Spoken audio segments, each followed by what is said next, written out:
సీతమ్మ తల్లి తను తినే అన్నాన్ని రోజు గుంత తీసి పాతిపెట్టేది. అది ఎందుకో తెలుసా? సీతమ్మ తల్లి రజస్వలైనప్పుడు తనని రాజమహల్లో ఉన్న బృందావనంలో కూర్చోబెట్టారు. తనకి తోడుగా తన చెలికత్తెల్ని ఉంచారు. తనకు పొద్దుపోదు కాబట్టి చెలికత్తెలు ఏదో ఒకటి మాట్లాడుతూ తనకి సమయాన్ని తెలియకుండా చేసేవారు. తనకి సమయానికి ఆహారాన్ని అందించేవారు. అది రోజు తినడం సీతమ్మ తల్లికి ఇష్టం లేదు. ఎందుకంటే రజస్వల సమయంలో సీతమ్మ తల్లికి కారము, ఉప్పు, పులుపు లాంటివి తగలకుండా కేవలం నెయ్యి కలిపిన అన్నాన్ని మాత్రమే పెట్టేవారు. రోజు అదే పెడుతూ ఉండడంతో సీతమ్మ తల్లికి ఆ అన్నం మీద విరక్తి పుట్టింది. తినకపోతే దాసీలు ఊరుకోరు. అందుకని రోజు కొద్దిగా తినడం, మిగిలిన అన్నాన్ని తన దగ్గర ఒక గుంత తీసి అందులో వేసేయడం. రోజు ఇలానే చేసేది. కొంచెం తినడం, మిగిలింది గుంతలో పడేయడం. ఇలా చేసేది.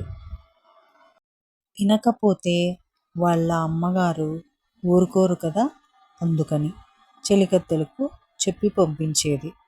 సీతమ్మ తల్లి కడుపు నిండా తినేలా చూసుకోమని చెలికత్తెలకి చెప్పి పంపించేది.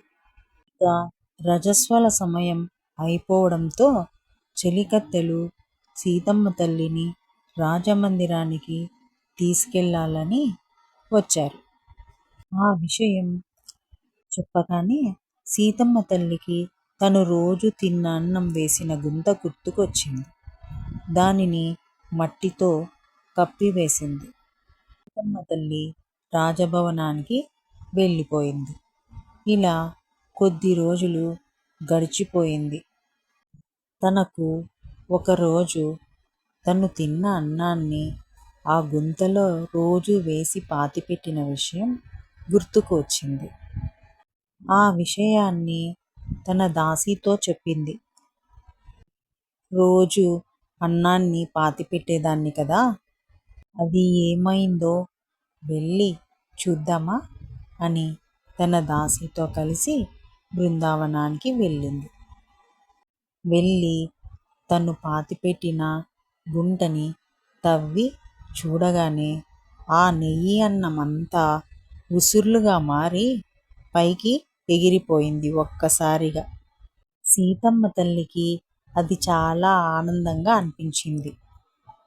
ఆ నెయ్యి అన్నమే ఉసుర్లుగా మారాయి. అవి ఇప్పుడు జనాలు చాలామంది తింటారు.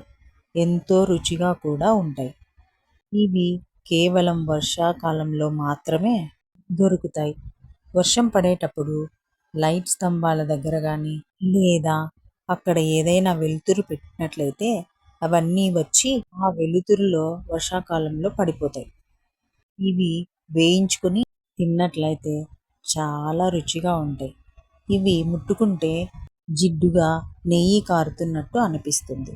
వేయించినప్పుడు నెయ్యి కారటం మనం చూడవచ్చు.